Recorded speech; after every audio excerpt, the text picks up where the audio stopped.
आप सभी भाई बहनों का आध्यात्मिक ज्ञानात्मक चैनल की ब्रह्म मुहूर्त उपदेश कक्षा में एक बार फिर स्वागत है। आज की चर्चा का विषय है आत्मा एक चालक, और दूसरी पंक्ति में हमने क्या लिखा है, परमात्मा एक निरीक्षक।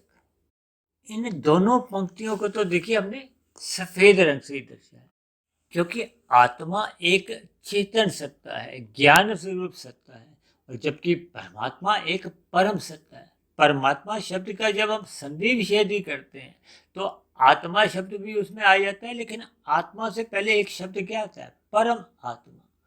परम शब्द केवल एक सत्ता के लिए आता है, और वो सत्ता भगवान की है।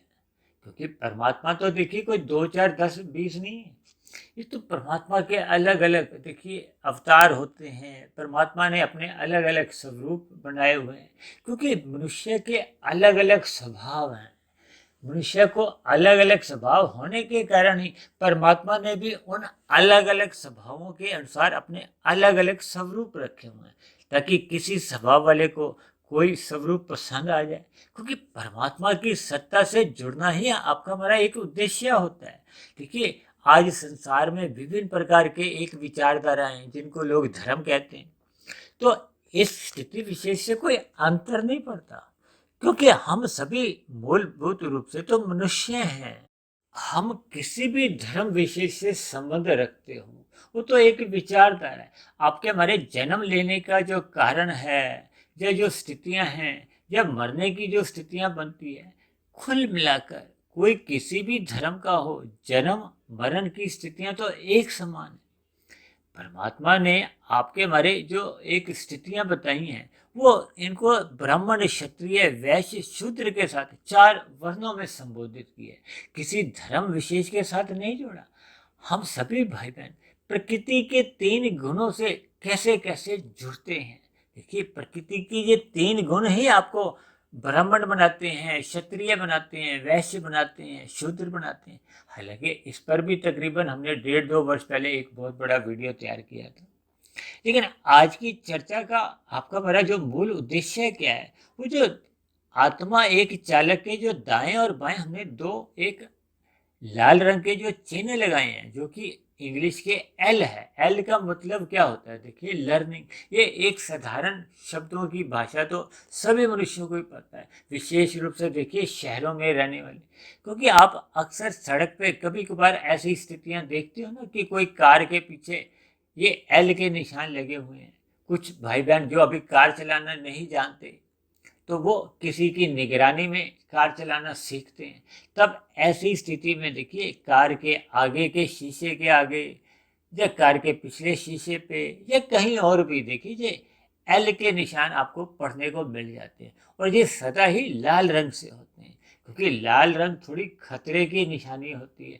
ये लाल रंग देखिए अधिक दूरी से भी नजर आ जाता है। तो इन सभी बातों को ही मैंने आज की वीडियो का एक आधार बनाते हुए, क्योंकि भगवान श्री कृष्ण ने गीता में अर्जुन के रथ की लगाम अपने हाथों में रखकर एक ज्ञान संदेश दिया था। क्योंकि वर्तमान समय में देखिए, आपके हमारे जीवन में ये रथ तो है नहीं। अक्सर एक साधारण मनुष्य के जीवन में देखिए साइकिल होती है, स्कूटर होता है, और कार, बस, ये सब स्थितियां आप देखते ही हो। ये यातायात के साधन है। इसी तरह ये जो आपका हमारा स्थूल शरीर है, ये भी एक साधन है। किसके लिए? साधना के लिए, कर्म करने के लिए। देखिए, हम स्थूल शरीर के द्वारा, कर्मेंद्रियों द्वारा जैसे जैसे कर्म करते हैं, उन किए गए क्रियाओं का, कर्मों का एक खाता बनता है। क्योंकि आपके हमारे देखिए 3 शरीर हैं, स्थूल शरीर, सूक्ष्म शरीर और कारण शरीर। स्थूल शरीर से तो एक साधारण मनुष्य एक परिचिति है, क्योंकि इसी का ही जन्म मरण होता है, जो कि हम प्रत्यक्ष रूप से देख ही पाते हैं। अक्सर कह दिया जाता है ना, जब कोई शमशान घाट में किसी की मृत्यु पर जो शव जल रहा होता है, तो कह देते हैं ना, भाई 5 तत्वों ये शरीर बना था, इन्हीं 5 तत्वों में ये लीन हो गया, विलीन हो गया। अक्सर ऐसे शब्द देखिए पढ़ने में भी आते हैं, सुनने में भी आते हैं, कहने में आते हैं। इन शब्दों के पीछे के भावार्थ क्या हैं? कि आपका हमारा जो एक स्थूल शरीर है ये एक अनित्य तत्व है। ये बना है तो ये मिटेगा, क्योंकि प्रकृति में तो जो भी चीज बनी है वो एक समय अवधि लेकर आई है। और सबसे बड़ी विचित्र बात क्या है, जिस माया को देखकर हम इतना अचंभित रहते हैं, ये माया भी एक समय विशेष के बाद समाप्त हो जाती है, जिसको प्रलय की स्थिति कहा जाता है। ये सभी सूक्ष्म ज्ञान की बातें जैसे जैसे हम ब्रह्म मुहूर्त में उठते हैं, शास्त्रों का निरंतर अध्ययन करते हैं, तो फिर आपको हमें ये जीवन की जो एक व्यवस्था कहो, प्रकृति की जो व्यवस्था कहो, या कर्मफल सिद्धांत की ये बारीकियां आपको हमें समझ में आ सकती है। परमात्मा और आत्मा का जो एक सजातीय एक संबंध है, जिस संबंध को मनुष्य देखिए कलयुग में भूल चुका है। मनुष्य ने अपना संबंध किससे बनाया हुआ है? माया से, प्रकृति से। प्रकृति के ये जो 5 भोग्य विषयों से, गंध, रस, रूप, स्पर्श और शब्द, ये एक आपका हमारे स्थूल शरीर का एक एक सजातीय संबंध है इन भोग विषयों से। इसके पीछे का भी कारण है। कारण ये है कि ये जो स्थूल शरीर के निर्माण के पीछे भी तो ये 5 भोग विषय ही थे ना। माता के गर्भ में जो प्रथम कोशिका के बाद आपके हमारे शरीर का निर्माण हुआ 9 माह में, और उसके बाद आपका हमारा ये वर्तमान समय बचपन अवस्था, युवा अवस्था, फिर प्रौढ़ अवस्था, फिर वृद्धावस्था, फिर स्थूल शरीर की अंतिम यात्रा मृत्यु। ये सभी स्थितियों पर जब हम चिंतन करते हैं, ज्ञान पूर्वक चिंतन जब हम करते जाते हैं, तो शास्त्रों की जो सूक्ष्म ज्ञान की कड़ियां हैं वो मनुष्य को समझ में आने लगती। समझ में आने पे ही फिर परमात्मा की सत्ता, जो एक आनंद स्वरूप सत्ता है, उसके प्रति सहज ही आपके बारी फिर प्रीति उमड़ती। क्योंकि 84 लाख प्रकार की योनियों में केवल और केवल मनुष्य योनि का ही महत्व है। ये सत्संग करने का जो एक अवसर है, या आपको हमें जो देखिए कहा जाता है कि मनुष्य योनि जन्म मरण के बंधन छूटने का एक अवसर है। अक्सर कहा जाता है ना कि साधना करो। साधना किसकी करनी है? किसको पाने के लिए करनी है? माया को पाने के लिए तो देखिए हमने साधना नहीं करनी होती, वो तो हम कर्म करते हैं। देखिए प्रकृति के पदार्थों का यदि हम सुख लेना चाहते हैं तो उसके लिए तो एक कर्मफल सिद्धांत बने हुए हैं। प्रकृति के 3 गुण हैं, उसमें हम जिस जिस गुण में कर्म करते हैं वो कर्मफल सिद्धांत के अनुसार देखिए शास्त्रों में वर्णन आता है, ये करो ये मत करो। जैसे यातायात में कहा जाता है ना, इन नियमों का आपने पालन करना है, इनसे आपको बचना है। जो बचने वालों से अगर आप नहीं बचते, करते हो, तो वो निषेध कर्म होते हैं, चलान देना पड़ता है। इसी तरह परमात्मा ने अपनी कर्मफल सिद्धांत द्वारा एक व्यवस्था बना रखी कि यदि मनुष्य रजोगुण में रहता हुआ अपने सुख को सुनिश्चित करता है शास्त्रों के अनुसार, तभी तो 4 पुरुषार्थ कहे गए, धर्म, अर्थ, काम, मोक्ष। देखिए धर्म और मोक्ष का एक जोड़ा है। जब जिसके जीवन में धर्म नहीं होता, धर्म का अभिप्राय उस सात्विक स्थिति से है जिसको धारण करके जिस व्यवस्था के अनुसार हम अपना जीवन चलाते हैं। यदि उस व्यवस्था में हम स्वयं भी सुखी होते हैं और अन्य जीवों को, यहाँ अन्य जीवों का अभिप्राय देखिए मनुष्यों से भी आ जाता है, और मनुष्य के अलावा जितनी भी जो 80 लाख प्रकार की जोनियाँ, जो नीचे की जोनियाँ, जो तामसी जोनियाँ आपके हमारे जीवन में हमें देखने को मिलती हैं, इनके प्रति भी। और उसी का ही शास्त्रों में एक विधि विधान द्वारा एक विहित कर्मों का उल्लेख आता है और एक निषेध कर्मों का उल्लेख आता है। इन सभी बातों को हमें ज्ञानपूर्वक समझना होता है, क्योंकि स्थूल शरीर के स्तर पर हम जैसे जैसे कर्म करते हैं उनका एक कर्माशय बनता है। ये कर्माशय आपका हमारा कारण शरीर में रहता है। कारण शरीर में जैसी जैसी स्थितियां बनती जाती हैं उसके अनुसार ही फिर मरने के बाद आपकी हमारी स्थितियां बनती हैं। देखिए 80 लाख प्रकार की तो तामसी जोनी है, उन जोनियों का कोई महत्व नहीं है, वो तो दंड रूपी जोनियां हैं। क्योंकि मनुष्य जोनि तो तभी मिलती है जब आपके हमारे संचित कर्मों में पाप और पुण्य कर्मों की कम से कम तुल्यता होती है, जब पुण्य कर्मों की अधिकता होती है। हालांकि पुण्य कर्मों की अधिकता होने पर हम ऊपर की जोनियों में भी जन्म ले सकते हैं यदि आपकी हमारी इच्छा हो, लेकिन ऊपर की जोनियों में जन्म लेने पे हम विशेष प्रकार के सुखों को भोगने के अलावा ये सत्संग जैसी स्थिति को हो या साधना जैसी स्थिति का आपको हमें अवसर नहीं मिलता। देखिए ऊपर की जोनियों में कहा जाता है कि पुण्य कर्मों का क्षय होता है, नीचे की जोनियों में पाप कर्मों का क्षय होता है, और जिस जोनि में आप और हम रह रहे हैं मनुष्य जोनि में, इसमें पाप और पुण्य दोनों कर्मों का क्षय भी होता है। लेकिन एक नया अवसर क्या है कि ये मनुष्य जोनि एक कर्म जोनि है, हमें नए कर्म करने का एक अवसर मिलता है। और यदि हमें जानकारी नहीं है कि कौन सा कर्म करना चाहिए, कौन से कर्म से हमें बचना चाहिए, ये तो मनुष्य को सीखना होगा ना। इसलिए तो मैंने आज की वीडियो के चित्र के आगे ये 2 L का क्या निशान समझा रहे हैं कि हमें सीखना है। सीख हम किससे लेते हैं? ये तो हम गुरु से लेते हैं, या हम शास्त्रों को पढ़ें। देखिए अगर हम शास्त्रों को स्वयं ही पढ़कर समझ जाते हैं तो इसमें भी कोई बुराई नहीं। अन्यथा हमें उन मनुष्यों से समझना होगा जिन्होंने इन शास्त्रों को पढ़ रखा है, उनसे यदि हम ज्ञान लेते हैं तो उसमें भी देखिए कोई बुराई नहीं। क्योंकि हम बच्चे को देखिए जब शिक्षा के लिए प्ले स्कूल में भेजते हैं, नर्सरी कक्षा में जाता है, प्राइमरी कक्षा में रहता है, तो वहाँ भी तो एक अध्यापक होता है ना समझाने के लिए। इसका अभिप्राय क्या है कि देखिए हम जब जब कोई ज्ञान लेने की स्थिति में अपने आप को स्थित करते हैं तो हमें कोई ना कोई एक उपदेशक कहो, चाहे अध्यापक कहो, चाहे गुरु कहो। हालांकि देखिए शास्त्रों में गुरु शब्द का जो विशेष अर्थ है वो तो ये है कि जब एक मनुष्य मायातीत की स्थिति में हो जाता है। मायातीत का अभिप्राय क्या है कि जब वो अपने कारण शरीर को, सूक्ष्म शरीर को जितनी भी अज्ञानता है वो मिटा देता है। यानी कि आत्मा जब मूल स्वरूप में लौट आती है, उस पर किसी भी प्रकार का कोई आवरण नहीं होता, तब ऐसी स्थिति में स्थूल शरीर तो उसका कार्य कर रहा है, लेकिन उसका कारण शरीर और सूक्ष्म शरीर वो समाप्त हो जाते हैं, वो प्रकृति में लीन हो जाते हैं। ऐसी स्थिति होने पे ही वो फिर मायातीत की स्थिति होती है, और स्थूल शरीर के मरने पे फिर ऐसे मायातीत महापुरुष वो मोक्ष की स्थिति को प्राप्त होते हैं। ऐसे गुरु अपने जीवन काल में जब अन्य मनुष्यों को जो ज्ञान देते हैं, ज्ञान देने का अभिप्राय देखिए यहाँ अज्ञानता मिटाने से। क्योंकि हम सभी, चाहे कोई मायातीत है चाहे कोई मायाबद्ध है, देखिए मैं भी एक मायाबद्ध ही हूँ। क्योंकि अक्सर आज कलयुग में देखिए एक गुरु शब्द लगभग सभी मनुष्य अपने साथ जोड़ने की एक होड़ सी लग गई है। जबकि गुरु शब्द का मैंने अर्थ बताया ना कि जब तक मनुष्य मायातीत की स्थिति में नहीं होता, गुरु का अभिप्राय आध्यात्मिक गुरु से ही होता है। ये जो हम अध्यापकों को भी गुरु का जो एक दर्जा देते हैं वो एक अच्छी बात है, लेकिन गुरु का अर्थ यही होता है कि आध्यात्मिक गुरु।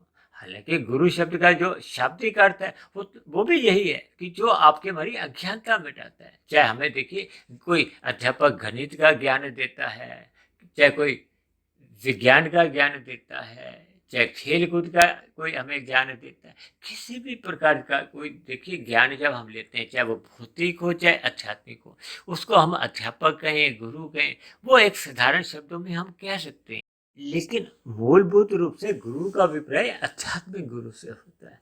अक्सर देखिए साल में एक पर्व आता है ना, अभी थोड़े दिन पहले ही गया है, गुरु पूर्णिमा।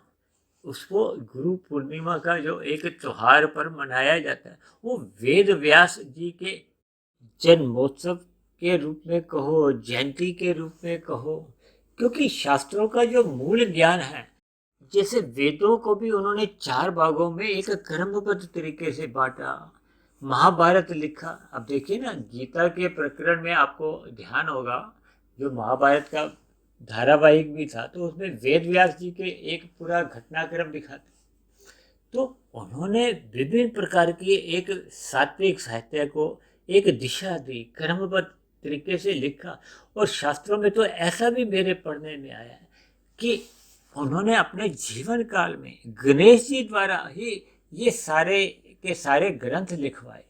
तो इन बातों के पीछे क्या देखिए ज्ञान की ही बात आती है। इसलिए तो देखिए वेद व्यास जी को विष्णु का अवतार भी माना जाता है। देखिए ये विभिन्न स्थितियां एक बहुत ही ऊंचे ज्ञान की स्थितियां होती हैं, जिनको हम जितने गहरे तल पे समझ जाएंगे तो फिर हमें गुरु शब्द का भी अर्थ समझ में आ जाएगा।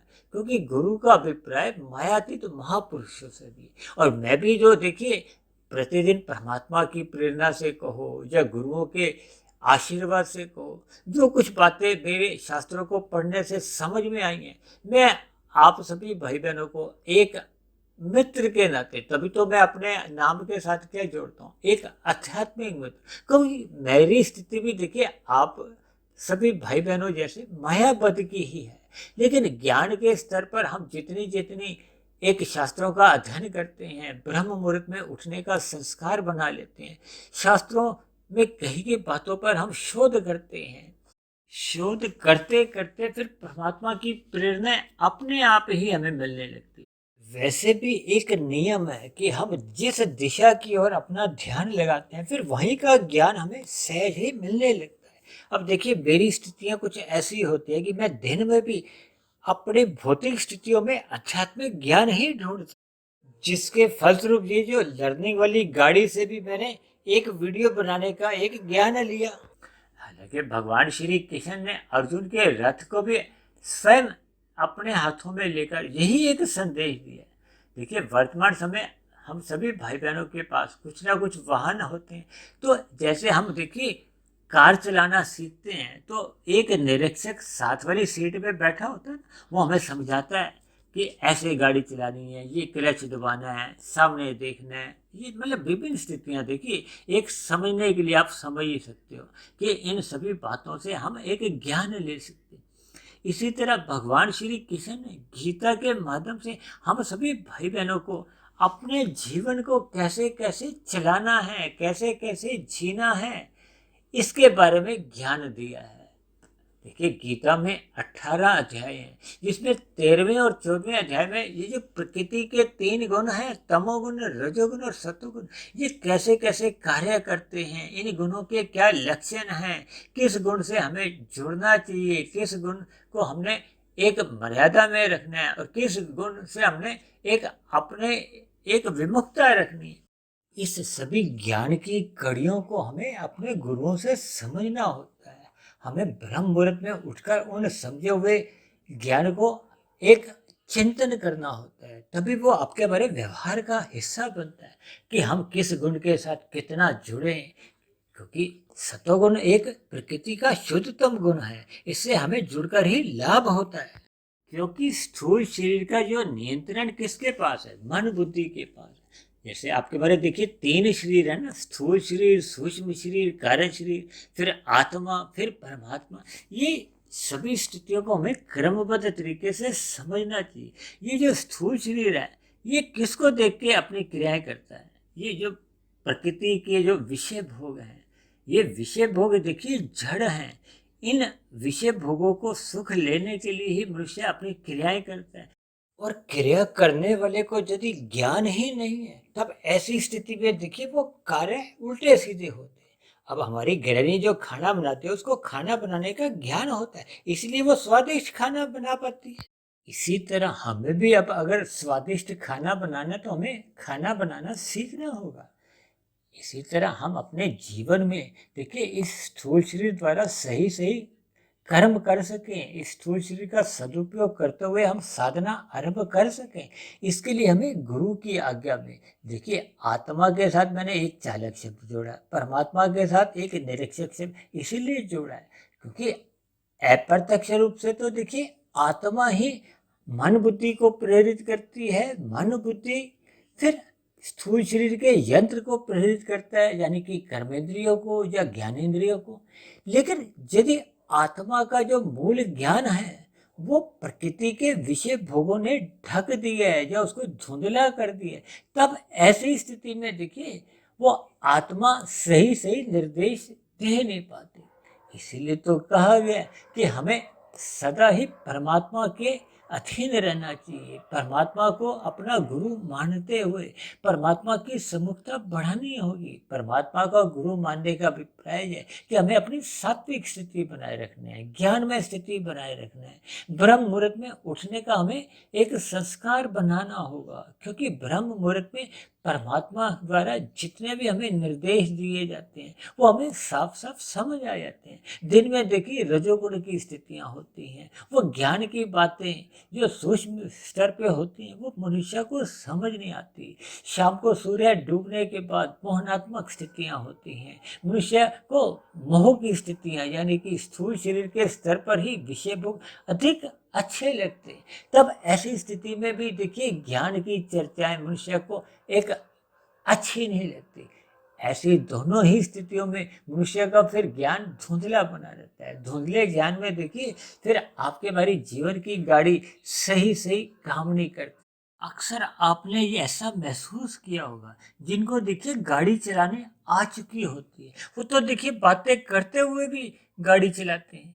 इसका अभिप्राय क्या है कि जब हमें परमात्मा का ज्ञान विज्ञान समझ में आ जाता है तब ऐसी स्थिति में हम संसार में रहते हुए भी डूबते नहीं हैं। संसार में उतने अंश तक ही हम अपने आप को एक व्यवस्थित रखते हैं कि प्रकृति का एक रजोगुण एक मर्यादा में आपके हमारे स्थूल शरीर की अवस्थाओं की पूर्ति ही करता है, और तमोगुण का संग हम मात्र नींद लेने के लिए करते हैं। यानी कुल मिलाकर हमें अपने व्यवहार में, स्वभाव में, दिनचर्या में केवल सात्विक स्थितियां ही बनानी है। सात्विक स्थिति मजबूत होने से ही परमात्मा की स्मृति बनी रहती है। वो तो एक विशुद्ध सत्वगुणी सत्ता है जिसके फलस्वरूप फिर आपके हमारे मन बुद्धि सहज ही सात्विक बने रहते हैं। सात्विक मन बुद्धि द्वारा ही ये स्थूल शरीर की कर्म इंद्रियां या ज्ञान इंद्रियां वैसे ही नियंत्रित रहती हैं जैसे भगवान श्री कृष्ण ने अर्जुन के रथ की जो 5 घोड़ों की लगाम स्वयं अपने हाथों में लेकर उसके रथ की जो एक भाग दौड़ है अपने हाथों में रखी थी। ठीक इसी तरह हमने अपने जीवन की भाग दौड़ भी परमात्मा की शरणागति में रहते हुए गुरु की आज्ञा अनुसार अपने जीवन को एक व्यवस्थित रखना है, ताकि आपके हमारी दिनचर्या सदा ही सात्विक बनी रही। सात्विक दिनचर्या में सहज ही परमात्मा की एक स्मृति बनी रहती है, आपका हमारा जीवन सफल हो जाता है, सार्थक हो जाता है।